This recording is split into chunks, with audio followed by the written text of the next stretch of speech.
We're here at Netroots Nation in Philadelphia 2019. I'm Julianna Forlano from act.tv. I'm here with Mathew Hurtt, who is working to try to get people to work across the aisles on issues where we can all agree with each other. Mathew, what's your campaign called? So we're the Grassroots Leadership Academy, and we're working in communities across the country to bring people together, to break barriers and solve the big problems that we face in Washington and in our states. What have you found are the issues that people on both sides of the aisle can kind of come together, put their disagreements aside and work?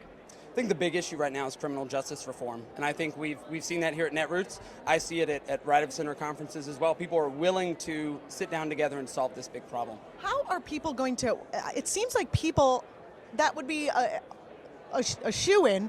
How are they going to solve it when we have a for-profit prison system that is basically going to be people versus these corporations that are making profit out of imprisoning people? Well, for-profit prisons make up about 7% of the total prison population. We have a broader mass incarceration problem. And so when you sit down and talk to people about these issues, 95% of people who go to prison are returning, they're going to return at some point. So how do we best equip them to make sure they never go back to prison?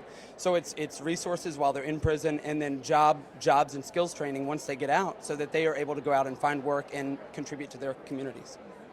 So, and that's something everyone can agree on? I found that 90% of people I talk to, Republican, Democrat, progressive, conservative, libertarian, agree across the spectrum on that. And what about restoring voting rights?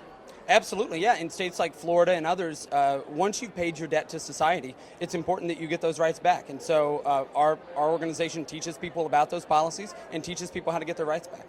When you approach people on both sides of the aisle, aren't they skeptical? Because the idea of, I think most Democrats and progressives are looking at even Joe Biden as a candidate saying, listen, I reach across the aisle, and we're like, across the aisle is evil. Get out of there and let's just fight. How do you deal with that kind of mentality on both sides? There's a lot of tribalism, and there are people who profit from us being divided.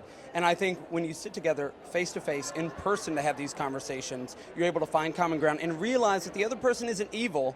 Maybe they disagree on an issue, and that doesn't make them a bad person. It just means they think there's a different way to solve the problem. But I think putting kids in cages is literally evil. I think we can broadly agree that some of these policies in the immigration sphere are pretty bad. And I think if we treat people with human dignity, people who are coming to this country, and people we disagree with, we can solve a lot more problems. You would be very welcome at many Thanksgiving tables as a person who is a peace broker. Just recently graduated to the adult table, so I have a great time at Thanksgiving. My parents are across the political spectrum, my friends are across the political spectrum, and I really go out of my way to find people I disagree with, to find areas of agreement and commonality. Where can people find out more about the work that you're doing? You can check us out at grassrootsleadershipacademy.org.